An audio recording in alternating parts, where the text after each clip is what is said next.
na poko na lelo mutu nyonso azala redi afungola nzela na ye mpe ayebisa moninga oyo alali abenga ye na telefone oyo alali alamuka mpo makambo kitoko eza na poko na lelo vie sociale tokozala ndeni ta biso tozovivre na mokili oyo ase tokosala nini yango wana na kotika message mpo oyo na mombu na nzambe papa Achille abamela so na nsambo mpe tokota toya deja kokota cher na baninga na yo. Merci servante de Dieu maman Brigitte Ekombolo nzambe azalokumu encore une fois na opportunité oyo apesi biso susu na yoki na lelo mpona kosanga na esika oyo epi mpona kopartage oyo ye atie na kati na biso mpona kopartage yango na peuple na ye à travers le monde nzambe azalokumu nzambe tata na biso natondi kombo na yo na sanzele na mekoli koto bonga lokumu mpe nkembo mpe na sanzele na mboka na yo. Merci encore une fois na moment oyo opesi biso na opportunité kitoko oyo akorde biso mpona kokutana mpe kosanzola konetola kombo na yo na esika oyo nabeleli présence na yo afin que yo toi seul le cher Saint-Esprit de Dieu pour enseigner biso na esika oyo biso kosefasi en tant que bato yo moko oyo apparaître en tant que enseignant parce que enseignant kitoko malamu koleka ezalaka nde yo moko yango wana napamboli kombo na yo nabeleli makila na Yesu Kristo ekouvre biso dans ce lieu et que baange mpe bakampe tout autour papa lokumu mpe nkembo masanzoli ezonga na mboka na yo na kombo na mwana na Yesu Kristo na bongo bongo. Merci Seigneur Jésus. Merci Seigneur Jésus. Alléluia. Amen. Alingi na introduire bandeko na ngai nyonso oyo toza na bango na kati na plateau awa na droite na ngai na gauche na ngai tozali na sister Charlotte. Sister Charlotte. Sister Charlotte azali moko ya ndeko na biso azali étrangère ok Sister Charlotte azali mopaya azali moto auti na mboka Zimbabwe donc alobaka anglais alors nzambe azo lokumu ndenge asangisi biso suna ye na elongo na esika oyo. Bongo ma sœur kombo na onani mama na nga kombo na ngai mama Béatrice Mazose. Amen. Bongo maman servante de Dieu kopesa biso kombo na opesa nga naza la first lady première dame ya Ekombolo naza na kati ya ministère ya New Concept na famille nga mpe na ministère ya Mega Market mpona bafamille mpona basi oyo nakambaka na kati ya ministère ya New Concept. Amen. Bon lelo awa toye mpona kokutana toza na message oyo tolingi totransmettre na peuple de Dieu ndambu ekozala ya liloba ya Nzambe et puis liloba ya Nzambe ekokende mbala moko mpe na marketing oyo tolingi topresente bino baproduit ya sika tolingi topresente bino na butu na lelo Nzambe aza lokumu mpe nkembo masanzoli. Maman à vous la parole. Toza na mukanda ya Nzambe oyo etalisi biso awa mai na bomoi toza na mukanda ya Genèse 26:12 tina 33 pe toza na mukanda ya Genèse 26 na 19 toza na mukanda ya Jean 4:26 pe toza na mukanda ya Jean 4:14 oyo aza na temps ozokoma po okotanga oyeba toza na suka mutu na biso likambo ezali mai na bomoi Yesu Kristo. Donc mai na bomoi Yesu Kristo nazotalisa lisolo mwa muke ya mwasi oyo na Samaritaine. Mwasi oyo na Samaritaine mwasi wana azalaki na posa ya mai. Eza posa ya mai na poko na lelo mutu moko kozanga Yesu kati na ye. Kozanga Yesu kati na ye bomo ezali te. Na poko na lelo ndenge ozali fungola matoi fungola miso yoka oyo koloba tozo vivre ndeni to kati na bi tokozala ndeni na social na biso ko vivre ndeni na biso batu tokozala ndeni faut tolia bien faut tomela bien tomela mai ya kitoko ekosala biso vie po nyonso ya kati na mai mai tokolambela yango mai tokosukola nango mai to biloko nyonso tokosala kati na mai sa mai eloko mo esalama te tala mwasi oyo na Samaritaine balobi esika ebimaki mai tokotala na mukana na 26 à Genèse mukana na 26 na Genèse na Genèse 26 verset 19 ezalaki na montagne wana ekozala makambo ebele na poko na lelo okomela yo nde misusu makambo ebele eza na yo ozokoka solution te makambo ebele eza na yo omoni ekomi ngomba ozokokokita te ngomba nini ezali na poko na lelo ma sœur to mon frère to yo mwana omoni okomi olembi olingi nzela akelasi te mwana olingi kotosa baparent te yo mama obi to omema divorce epai ya papa yo papa obi olingi susu mwasi wana te yo mpe mwana obi olingi kotosa baparent te ozokende wapi tala montagne nini eteli na pokwa na lelo montagne nini eteli na pokwa na kati na verset 19 oyo ezali ya motuya tozozo ezali montagne montagne te eza na mabanga yo mata wana kende classe toza na opportunité pour le moment pour na sikoyo oyo ezosalama biso bamama tozokende classe nga bongo nde naza boye ntengo nasalaki classe na kera naza mpe susu naza kotala bana naosala elfe kera nazotala bana nazolamba nazosala décoration nazala bilamba nanga nasali nazala babiloko oyo ezosala ke ngai mpe nakomo profite ya bino ata oyo mpo nasala eloko nakokaki te nzambe ya sele chance oyo nabengaka ye na pokwa na lelo mpo na yo mama kolemba te mpo na yo tata kolemba te mosala ezali babi eza na ta baopportunité toakati na bamboka Europe opportunité mpo toprofite nango babi ntango tokokende mboka elobi ntango toloba bato mboka balobi ye moko alobi mokonzi na biso alobi base toluka base oyo ekosala biso bien totongama tosala eloko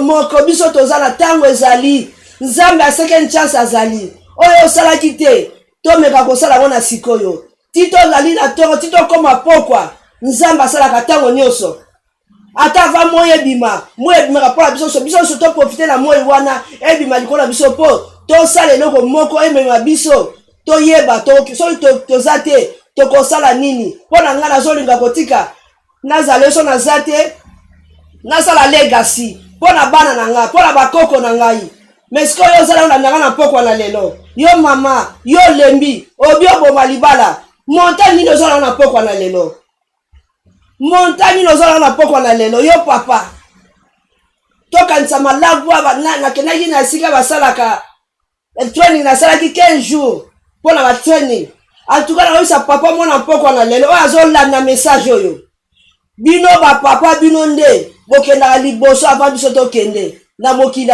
tata mpe bokende na liwa batata bazaka bastress balobaka te bamontane eleki bango yo papa moko kitisa montane na mpoko na lelo zwa yesu kristo tie na bomoi mela ye lokola mai na bomoi esilaka te se bobele yesu kristo kaka yesu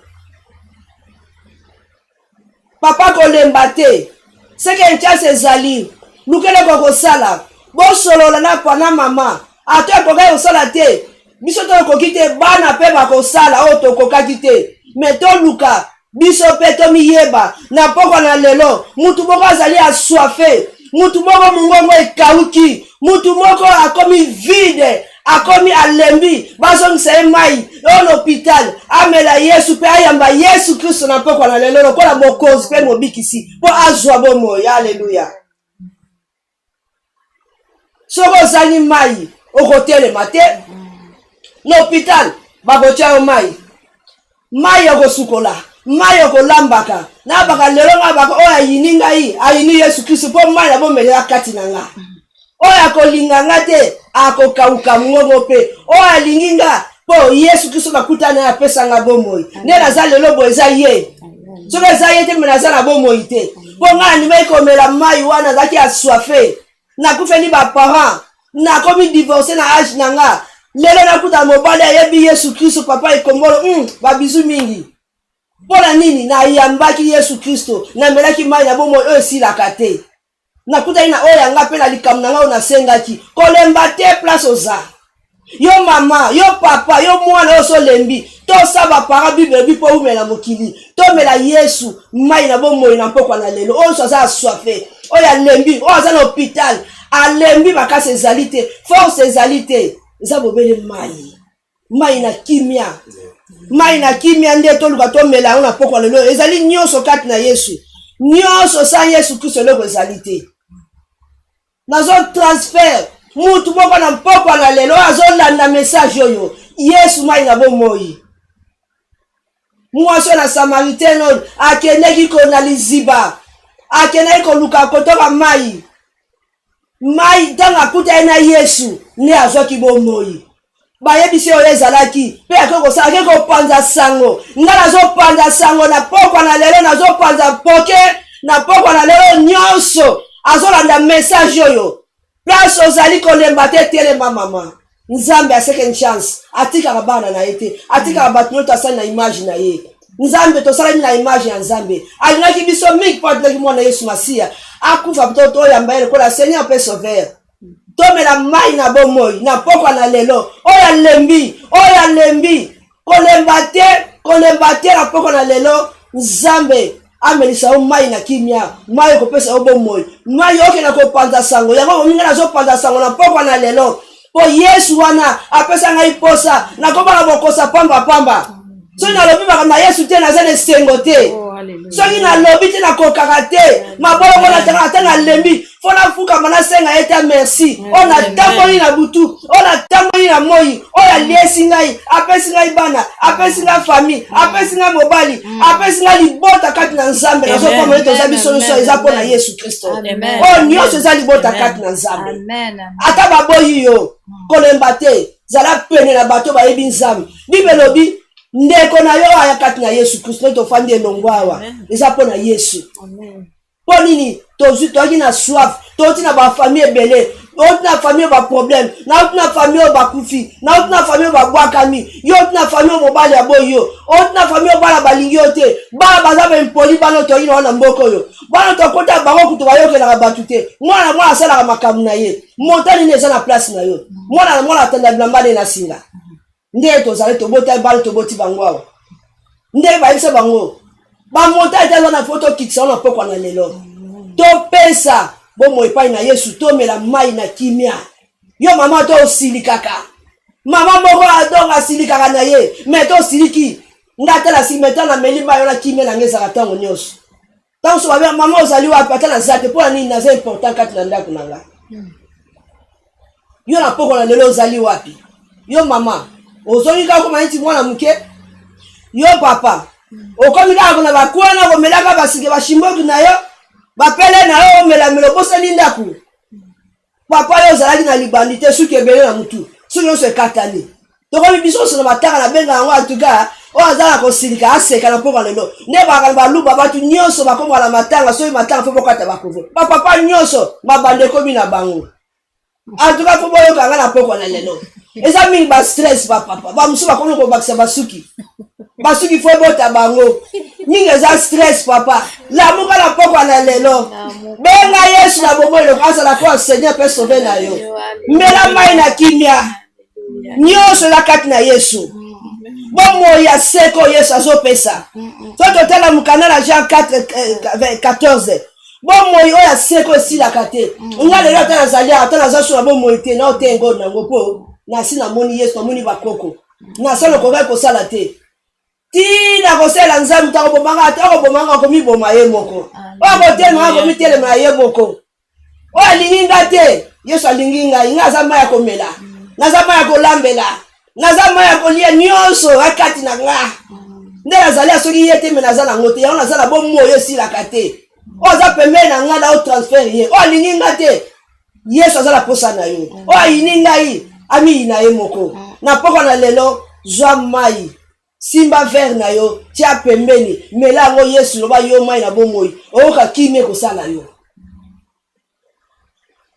tolemba te tozala na bomoi Nzambe ya second chance nga lelo nakoza chan manda te nga lelo nakosa décoration te ne eza bona lembaka te so na memaka bilo mosusu omoni mbana nga benga nga polosa apolosa te mpo na nini biloko na memaka le msu akoka yango te na kota na fatibu akoka te mpo na nini abi mama na benga kwa polosa mpo ni ntango nyonso mai na kimia yemoka bia yo nayeba kwaka makasi mpo na nini ntango tosangani makasi wana embati susu yo na pokwa na lelo kolemba te place ozali mela mai na bomoi zwa mai loba nango Yesu mai na bomoi mela ngo na poko zwa kimia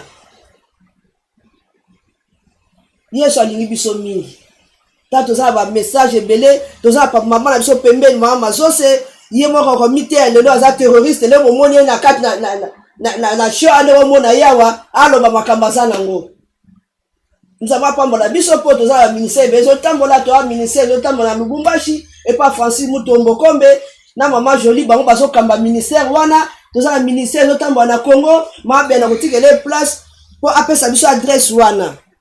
Alléluia. Mama Beya.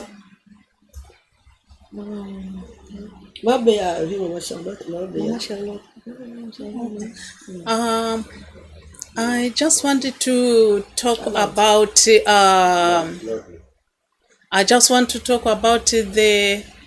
healthy is wealthy. I want to talk about Long Reach partnership business, which it help everyone, brother, sister, mama, daddy. It will help for you to be well. Yes. Because if you are healthy, water, it help you to be alive. I want to say Long Reach is part of life. Long Reach, it will help everyone to be wealthy. I want to show you some products which Long Reach produce. It's all over the world. So everyone who is not having healthy, you will be cured with Long Reach products.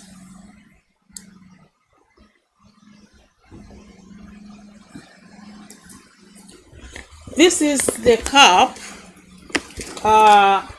which Long Reach will help you to be wealthy and healthy. It helps you to cure any form of diseases in your body because of water.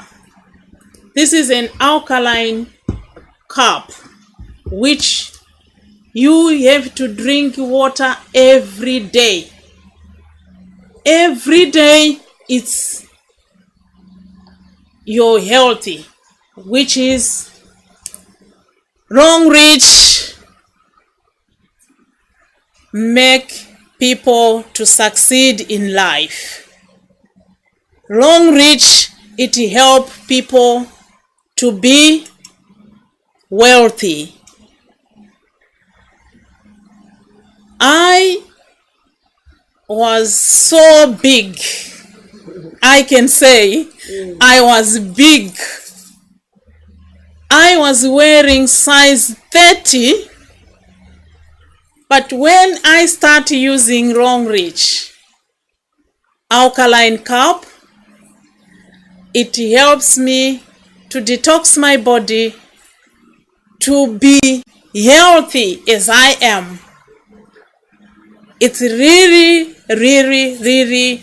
help, because when you use Long Reach water, you can use this cup to drink water every day, every single day. Even if you want to drink juice, a drink, repress that anxiety of drinking juices, any form of drink. Replace it with Long Reach alkaline cup. Use to drink water every day. That's what make me who I am today. It gave me healthy, gives me wealthy. You can be rich in form of money, but if you don't have healthy, you are nothing. You can't use your money when you are at the bed, sick bed. Use your money to be healthy and to be wealthy, which it helps you to go on and on and on and on and on.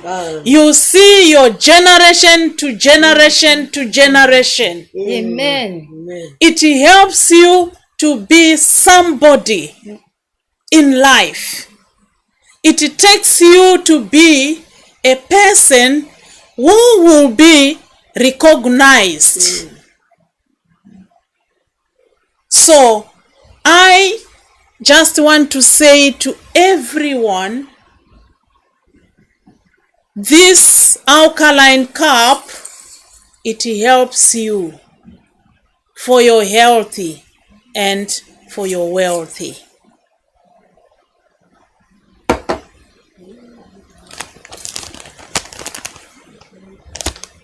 And this, it can help you to energize yourself, to keep you going. You put it in your shoe. It remove all the odor inside your shoe. Let's say you wear your shoe. You wear your shoe and you have to use this. It helps you. It helps to remove all the pain, the stroke, whosoever being sick, feeling this is the result. You just have to peel this and repress it in your shoe.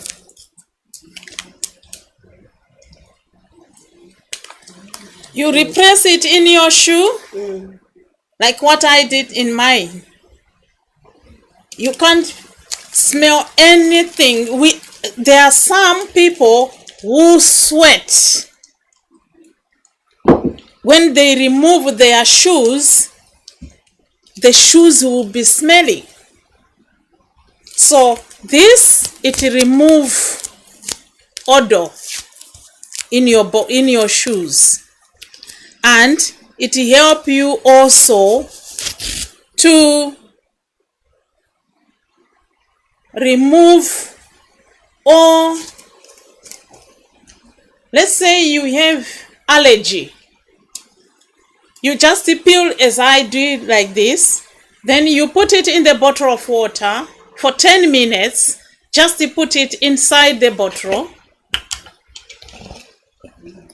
And you put water for 10 minutes.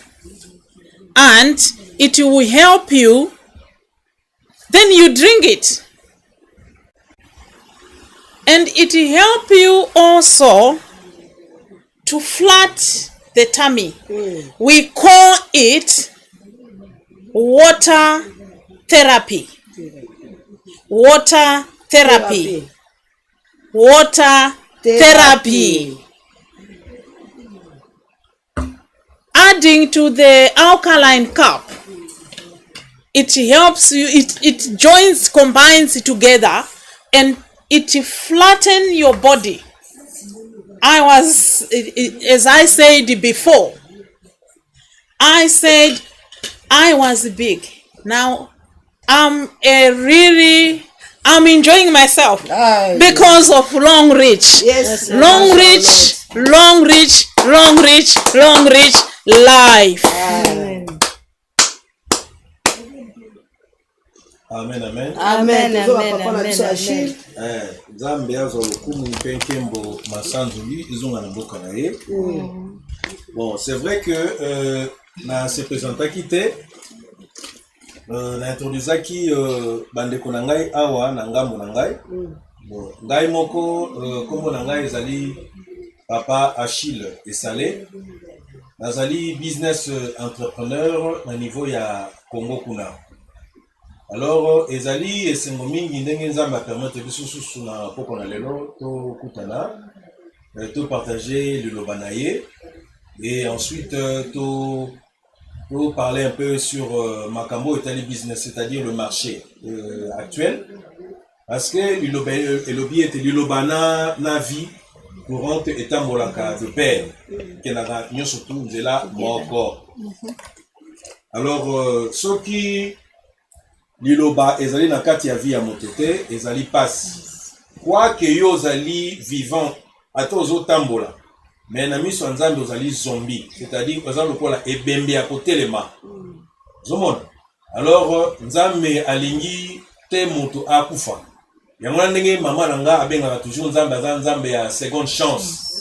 Donc nzambe apesaka biso toujours opportunité enfin que toyebana ntina na kobongwama tutika mabe pour que tokoma bato to prospérer à tous égards. Amen. Alors ko prospérer à tous égards elakisi nini souhait ya nzambe ezali ete moto a prospérer na molimo tout comme pena nzoto. C'est-à-dire soki molimo na yo ezali malamu, c'est-à-dire molimo na yo etotisami na liloba ya nzambe obikisami na molimo. Donc molimo na yo eko prospérer banzela nyonso to ezalaki ya kokangama nzambe osani akofungola yango. Amen. Donc sur le plan spirituel soki ozalaki ya kokangama na kati ya balimitation na kati ya bablocage oyo nyonso to bakondamnation ya mabota nzambe osani akofungola yo spirituellement. Et ensuite ntango afungola spirituellement oyo nyonso to ezalaki ya kofungwama ekosala nini ekobanda kose matérialiser ozomona. Et alors nzambe alobi ete totikala baignorant te alobi ete tobikisama na molimo mpe na nzoto mpe tozala mpe bien tozala en bonne santé. Très souvent biso bato tonegligeaka maloba ya nzambe, c'est-à-dire tomipesaka mingi na molimo surtout na environnement ya biso ya bacongolais. Tomipesamaka se concentraka mingi ou se focaliser mingi na makambo ya molimo, tandis que makambo o etali ya santé to sala ni to négligeaka yango. C'est ainsi que tokomaka na problème ya santé et par la suite tokomaka ko tia bato nyonso tout devant faire en plein en disant que non ko culpabiliser bato mususu ou bien ba famille o tata mwasi o noko o papa o un tel mutu aloki ngai ou aloki biso. Or ezali nene wana te tango mususu ezali par ignorance. Alors comme nzambe alingi te biso totikala ba ignorant yango lobi il faut to nani toyeba makomi na ndenge nini ezali kosengela biso tosala nini tosalela yango enfin que to prospérer na molimo tout comme to profiter na to prospérer na nzoto. Alors nzambe a permettre susu na butu na lelo toyebana ntina na kosangana et ensuite to partager maloba na ye et puis peut to sala makambo ya ba faire donc le business parce que ça nini ekenaka ndenge moko par rapport ya message ko ça nini et uti ko bimana esika oyo. Amen. Alors nalingi na résumer un peu moi muke ndenge ndeko na biso ya mwasi awa auti ko loba na anglais parce que yazali anglophone comme biso tozali ba francophone tozali pe mangalophone tokoloba monoko na biso ya lokoto parce que ezali première langue oyo lobama namo kilimobimba ezali lingala. Amen. Alors nakolinga ete toloba na lingala moko ezali langue moko ezali simple enfin que bato nyonso tout basa nini bayoka pe basa nini ba comprendre. Amen, amen. Amen. Alors nalingi na expliquer un peu ou bien soit na résumer un peu maloba oyo démonstration par rapport à ndeko na biso moi c'est utaki ko sala tout comme koloba awa na sika oyo. Bon ko banda na produit oyo omoni produit okombo nango châssis na otanga on en français hein, na accent français châssis classique style coupe Bon, en anglais, to bengaka Chelsea Style Cup. Ok?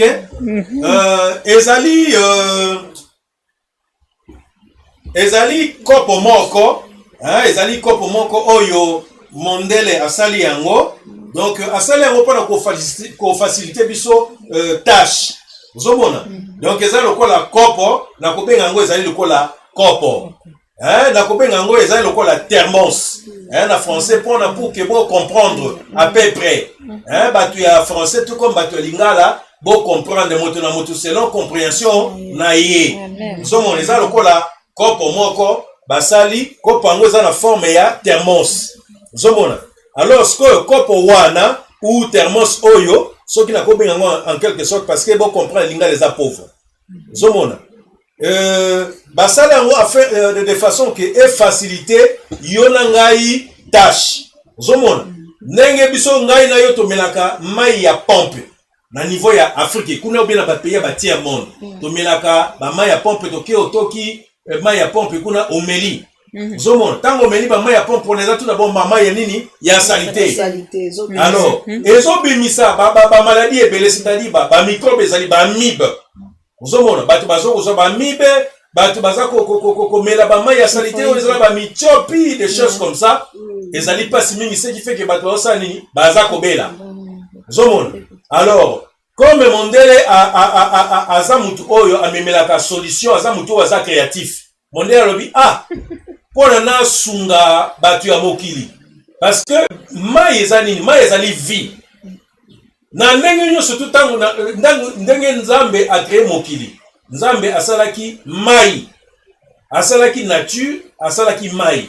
Nzambe alobi ke liloba ezali vie. Liloba ezali mai. Zomona. Yango ndeko sala nini mai saka nini epesaka bomoi. Zomona. Alors bomoi wana eza nini ezali santé. Santé wana eza nini ezali liloba ya Nzambe bandi tout d'abord na liloba ya Nzambe.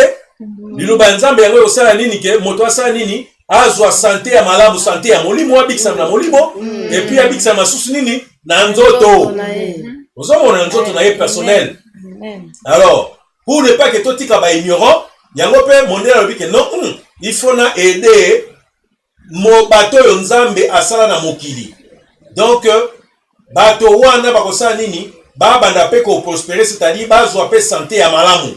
Ozomona tango babandi komela mai na kopo oyo mondela saleli yona ngai. Ozomona tango mondela saleli yango alobi ke no mai wana eloko nini okoko sala tango zwi mai otokisi na bandi na tout d'abord na kotokisa na mai. Tango bandi kotokisa mai tango mai esili itoki par après mai esa nini tango epemi ekomi nini ekomi malili ou bien tiède après par après osani okamati mwa ndambo ya mai okamati mwa ndambo ya mai na pesa mai illustration muke okamati mwa ndambo mai ezalaki na kati ya nani recipient oyo otie mai na kati ya nani ya kopo oyo ou bien ya thermos oyo alors okotia yango na mesure eza na nani na limite moko eza na kati awa moi limite ezali donc tango otie mai na kati wana oyo ezali filtre oyo basali yango eza na kisi na kati ndenge usine esali yango eza na kisi na kati ezali na usine ezali na filtre na kati bozomona yango awa filtre oyo ezali après 6 mois donc ndenge okamati mai na yo otie na kati ya nani ya kopo oyo okangi tango okangi oningisi yango boye kaka mwa muke kaka tango oningisi yango mai esali nini mai ezwi etouche filtre oyo na madusu awa tango ezwi filtre oyo mbala moko automatiquement mai esali nini mai ekomi purifié tango mai ekomi purifié okoki na yo kobanda komela mai oyo partout et pas yo okobanda kokende que ça soit na ba village que ça soit na Kinshasa même awa na poto biso nyonso tout sans exception d'ailleurs kutu awa na poto ba mai ya robinet to melaka yango te et puis qui ça mi pourquoi parce que batiaka ba produits chimiques zomon ba produit chimique wana soki omeki komela yango et komemelo ba cancer komemelo ba stérilité makambo ebele yango ba pekisaka yango na télévision awa. Alors comme Mondele alobi non ngai nazali solution mutu moko azwaki likanisi inspiration nzambe apesi inspiration azwi inspiration wana asali kopo oyo ntango asali kopo oyo kopo esali nini ememeli yo na ngai solution na bandeko na biso bazali na Kinshasa ou bien na Congo mobimba bandeko bazali na Gabon bandeko bazali na Tanzanie donc na continent nyonso tu ya mokili mobimba que ça soit na Europe na France États-Unis Belgique bino nyonso tu boza na solution ya classique style cap yango yo solution. C'est-à-dire, fonctionnement nango ezali nini? Fonctionnement nango ezali boye. Na lingi sikona banda kotangela bino. Eloko oyo ezali kosala ke ezali kobikisa bato. Ezali nini? Ezali kolongola cholestérol, c'est-à-dire ezali ko diminuer taux ya cholestérol. Hein? Donc oyo nyonso to ezali le surpoids. Hein? Donc biloko nyonso to biso to liaka biloko ya mafuta que ça soit biloko ya mamungwa biloko ya boye et matisaka biso kilo osomona ou bien mafuta wana tango mafuta tozolia biloko ya mafuta tango tolie biloko ya mafuta mafuta esa nini ekoti na nzoto mafuta normalement esirkulaka na ba veine tango mafuta ekoti na ba veine eke ba veine esa nini ekomi ya kokanga bekomi bouché ce qui fait que moto moyen au respirer ou bien makila esirkuler susu malamu na kati ya ba veine ezate tango ekomi ya kokangama okomona soit moto nzoto ekomi koviba komi na déformation ozomona libumu ekomi bedonnant c'est-à-dire libumu ekomi munele ekomi ya kokweya ba avant-bras ekomi déformé matama ya seli ya mutu esali nini ekomi minene ozomona cholestérol yango wana surpoids donc ba poids mtango emati na nzoto ya moto ba veine eza ya kokangama ezali bouché à partir ya nani ya mafuta yango esalaka mabe mingi ozomona yango esalaka nini ememaka pe biso na kati ya ba AVC ozomona donc manque AVC eza nini ezali manque ya circulation ya makila na kati ya organisme ya moto ozomona donc tango makila eleki na zone moko boye te quelconque si les gosses ezaka nini ezaka crampe na zone wana na périmètre wana moto akozwa crampe tango ozwi crampe okomona okangami tango okangami paf omona kaka soit ememelo na nani na AVC ozomona alors produit oyo yango nde ezali ko éviter moto afin que moto azwa ba AVC te ozomona donc ya liboso eza kolongola ezali ko diminuer cholestérol donc le surpoids ya liboso ya mibale ezali ko traiter nyonso tout ezali circulation sanguine donc ko éviter que enfin que mutu azwa AVC te et puis ya mibale ezali ko traiter ba rein kaka ndenge ozomela mai oyo kisi oyo ndenge ezali na basali yango na kati makambo nyonso tu mai tango yo tie na kati ono bandi komela mai oyo butu moi ata soki oyo ki posa ya mai partout pa yo kozala que ça soit na ndako na yo que ça soit na balabala ata yo soki yo voyage oza na avion ata oza na voiture ata oza na village oki kaka na rivière otoki kaka mai paf otie na kati oningisi kaka boye omeli donc ezali yo automatiquement ko traiter yo ba rein donc mai ezali kotambola kisi wana ezali kotambola na kati ya nzoto mobimba ba rein na yo ezali traité donc moyen ozwa ba accident cardiovasculaire ezali te zomona et puis ezali kolongola yo nini ezali kolongola yo ba ezali ko détoxiquer yo c'est-à-dire ezali kolongola oyo nyonso ezali ba produit chimique na kati na nzoto na yo c'est-à-dire biloko biso toliaka eza dû na ba produit chimique eza contenu na ba produit chimique na pesa moi exemple moka mukie pour nous comprendre soki yo muto okei kosuba ou bien okei ko uriner ozomona eloko nini yo constataka liboso ezali okonstate masuba no ezali nini masuba no ezali jaune donc yango ezali kotypifier ou bien ezali kosignifier que ou en d'autres termes ezali kolesa que biloko biso toliaka esalami na produit chimique. C'est-à-dire tango yo olie biloko wana une partie yango na to déversaka yango quelque part dans la toilette. Le reste ekotaka na makila. Donc makila ezomema oxygène et tout ça, ezotambola moto po ozozwa santé et tout ça. Ozomona. Donc tango babadani babiloko na surtout la produit chimique ezako kota na kati ya makila et tout ça. Fonctionnement nango nyo surtout wana yango tango okende ko uriner okomona il faut osuba masuba ya nini ya jaune oyo ezali jaunâtre. Ozomona. Donc tango ozakomela mai oyo mai oyo ezali na kati ya kopo oyo yango ezosala nini ezali kosukola barene na yo ezali kobimisa ba produit chimique nyonso tu oyo konsomaki. Ozomona. Donc moko ya ba fonctionnement nango mususu yango wana ezali pe ko traiter ba maladie oyo nyonso tu ya peau o babengaka eczéma. Ozomona. Mapondo soki matondo mapanda boli misanga parce que nayebi comment prononcer yango te. Donc mapapanda nyonso tu ezali kosala nini ezali kolongola yango kobongisa poso na yo ezali ko traiter poso na yo ezali pe susu ko traiter diabète bato bazali diabétique nalingi nayebisa bino ke kisi ya malonga yango oyo donc bosi bobikisami eza te ke okendaka kaka epa médecin bapesaka bino toujours bainsuline banini tandis ke produit oyo mbala moko eza kobikisa yo produit oyo ozona na ngai. Donc oyo ezali solution ya makambo nyonso tu.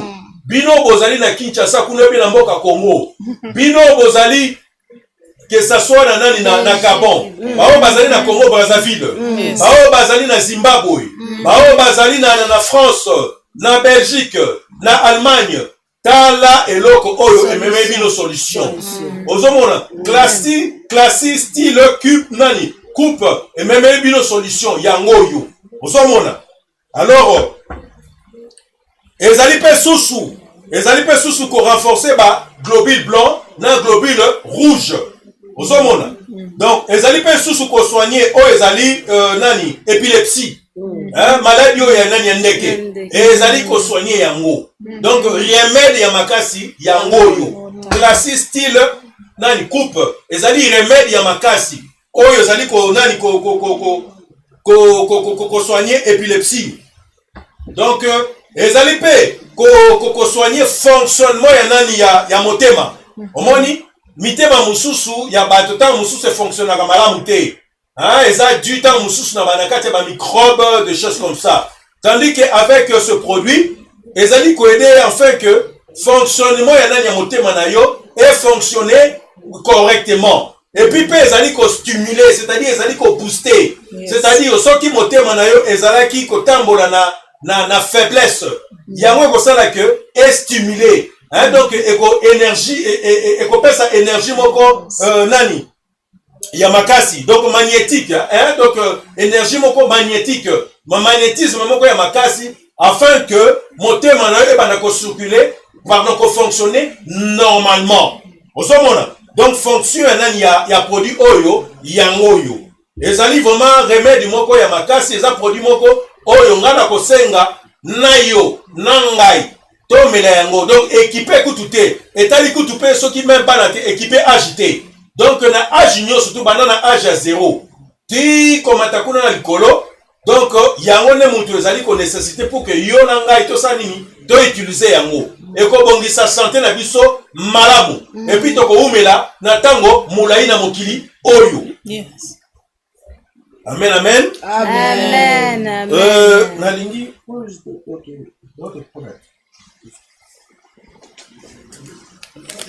Ok. Produit oyo magnétique énergie. Produit oyo magnétique énergie ndeko nanga mwasi auti ko expliquer awa. Produit oyo ezali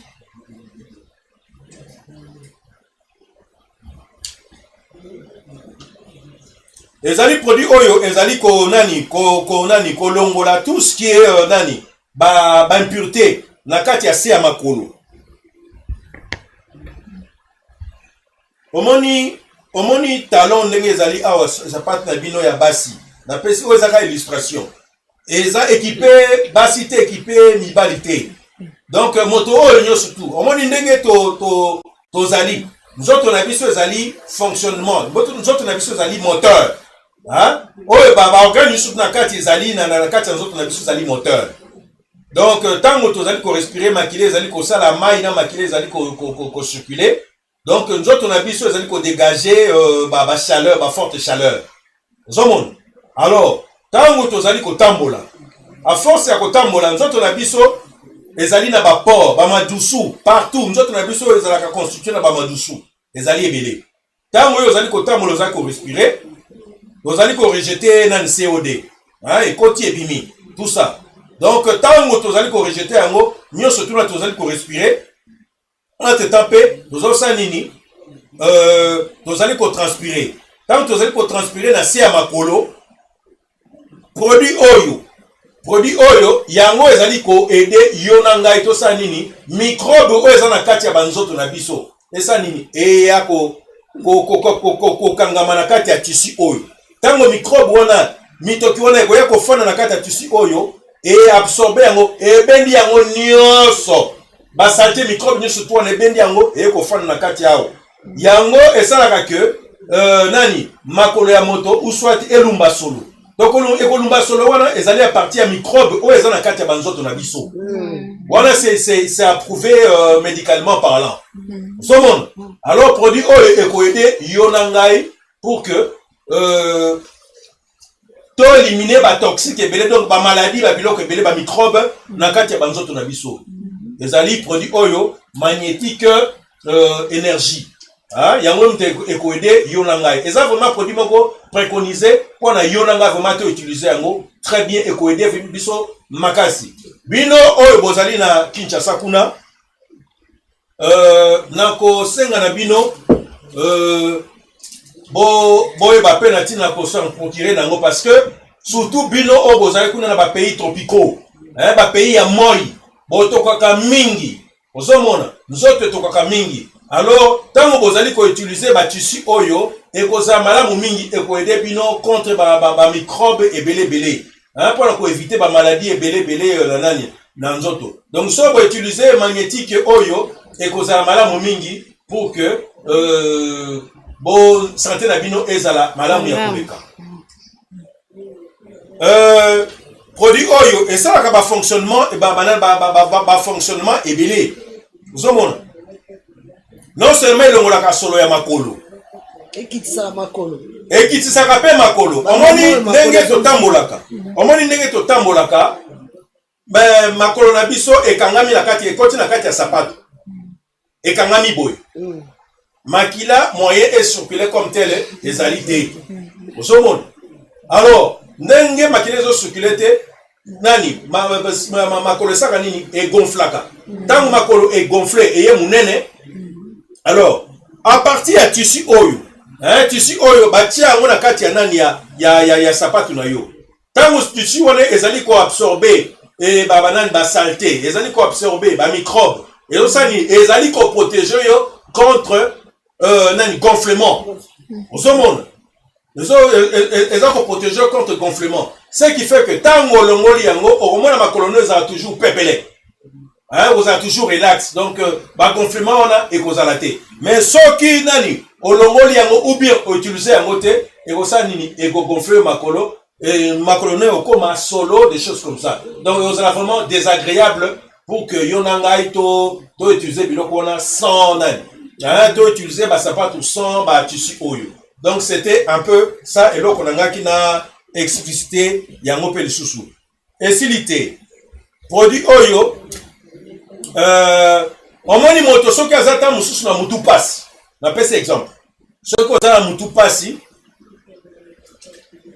olongoli kaka parti ya nani ya verre oyo omoni parti ya verre ndenge ezali awo ntango olongoli parti wana ya verre wana otie kaka na zone oyo wana epai yo ozoyoka mutu pasi ntango otie yango kaka na nani na esika wana mbala moko esala nini eabsorbe douleur mbala moko na zone wana mbala moko douleur esali ni esili yo mutu okomi ozongi na yo normal ozomona donc ça la fonction et banal ba fonctionnement ebelé ozomona et puis ça vraiment très nani kitoko mingi hein ils allaient vraiment kitoko mingi pour que yona ngai to utiliser yango donc c'est vraiment un produit idéal hein ceux qui n'a pas koloba ndengwana donc voilà grosso modo eloko nini na kokaki koloba donc pour sikoyo pona bozwa produit oyo donc moyen ya kozwa produit oyo ezali na koki kozongisa maloba epai ya mama Brigitte yende akoyebisa biso ndenge nini tokoki kosomba produit oyo na voix nini ndenge nini ekoko ya ndenge nini pe kokende kuna epai na bino. Mama Brigitte, vous avez la parole. Bah, en tout cas, nasi bolandinga bozo share na mutu moko benga mutu moko yebisa yo eza masolo ya bien, masolo ya vie. Maman na biso Charlotte nde bozo mona azalaki munene azota bilamba ya 30. Mwasi munene nde bozo mona wa. Akiti kilo mayo amelaki ezo kitali bumu mai wana ngala melaka ngo nasi bona koloba mingi te tala. Toza na réunion kala mingi te to se préparer muto amoni azala besoin ba produit bobengi numéro de téléphone yango yo toza na 07530 075 3566 6339 numéro mususu ezali 074 24 74 51 70 numéro boko benga o azana besoin de produit place no ozali produit na otokotinda ngo na boîte aux lettres produit na otokotinda soko bengi biso ko bosana te produit yango yo liloba toyoki to mai yesu mai na bomoi nzaba lingi biso mingi tokomi na suka nzaba pamble biso bolandi biso tokomi na suka topesi bato so bye bye bye bye bye bye bye bye nzaba pamble biso bye bye bye bye bye bye bye bye bye bye. Hallelujah.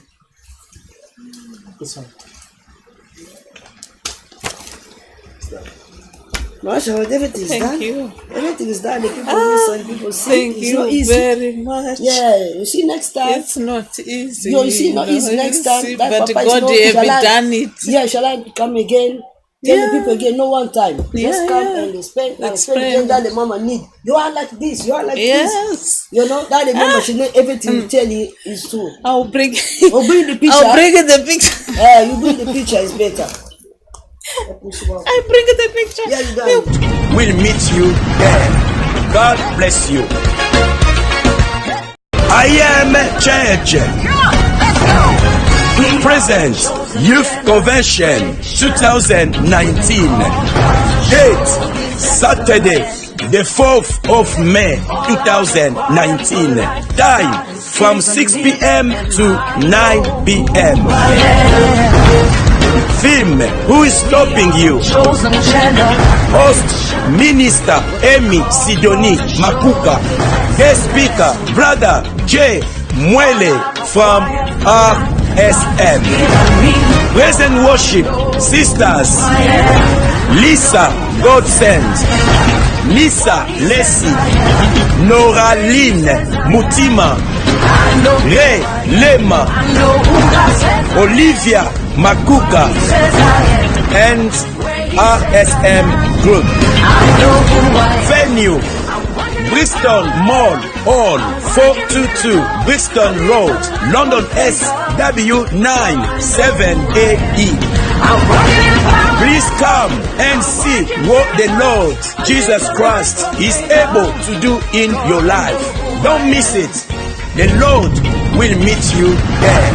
God bless you. I am Church. Present Youth Convention 2019.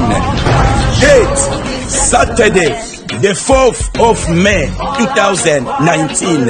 Time from 6 p.m. to 9 p.m. Theme, who is stopping you? Host, Minister Emi Sidoni Makuka. Guest speaker, Brother J. Mwele from RSM. Praise and worship, sisters Lisa Godsend, Lisa Lesi, Noraline Mutima, Ray Lema, Olivia Makuka, and RSM Group. Venue, Bristol Mall Hall, 422 Bristol Road, London SW9 7AE. Please come and see what the Lord Jesus Christ is able to do in your life. Don't miss it. The Lord will meet you there. God bless you. I am Church. Present Youth Convention 2019. Date Saturday, the 4th of May 2019. Time from 6 p.m. to 9 p.m. Theme, who is stopping you? Host, Minister Emi Sidoni Makuka. Guest speaker, Brother J. Mwele from RSM. Praise and worship, sisters. Lisa. Adresse 329 Romford Road, London E7 9HA. Date samedi le 27 avril 2019 de 17h à minuit. Live music by Frères Zamalé, Frères